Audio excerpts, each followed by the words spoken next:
Եթե ուզում ես ընկերոջդ հետ հաշտվել, չէ՞։ Ուրեմն դի գնաս ներողություն խնդրես։ Եթե ուզում ես համերաշխ կյանք ունենալ, ինչ քո սկզբունքներից, որոնք կարևոր չեն, դի հրաժարվես։ Օրինակ, եթե ինչ որ երկրում մենք ապրում ենք, օրենքներ կա, չէ՞, այդ երկիրը։ Մենք եթե ուզում ենք երկրի քաղաքացի լինել, դե օրենքների ենթարկվենք, հնազանդվենք։ Ճիշտ այդպես էլ եթե մենք ուզում ենք քրիստոնյա լինել, ավետարանի պատվիրաններին պիտի հնազանդվել։ Եթե մենք ուզում ենք առողջ եւ ամուր ընտանիք ունենալ, ուրեմն ընտանեկան սկզբունքներին պիտի հնազանդվենք։ Պողոս առաքյալը օրինակ ասում է. կինը ամեն ինչում թող հնազանդ լինի իր ամուսնուն։ Հələ այսօրվա աղջիկներին ասա,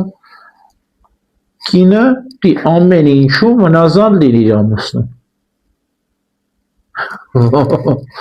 Ո՞նց կլինի։ Ամեն ինչում հնազանդ լինեմ, այո, Պողոս առաքյալն է ասում։ Ամեն ինչում հնազանդ եղել։ Եվ բնականաբար քրիստոնեական ընտանիքի մասին է խոսքը։ Չի ասում, երբ որ քեզ ասում է Քրիստոսին ուրացի, դու հնազանդ եղի, չէ։ Քրիստոնեական ընտանիքի մասին ասում։ Քրիստոնյա ամուսինը բնականաբար կնոջից ինչ պետք է ուզի։ Պետք է ուզի հավատարմություն, պետք է ուզի խոնարհություն, հա։ Որ մաքրասեր լինի, մաքրակենցաղ լինի, հնազանդ, որպեսզի գեղեցիկ լինի այդ ընտանիքը։ Որտեղ ամեն նավ մի նավապետ պետք է ունենա։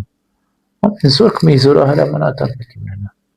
Երկու նավապետ մի նավ չեն կարող վարել։ Այդ նավը գնա ժայռն խփի, խորտակվի։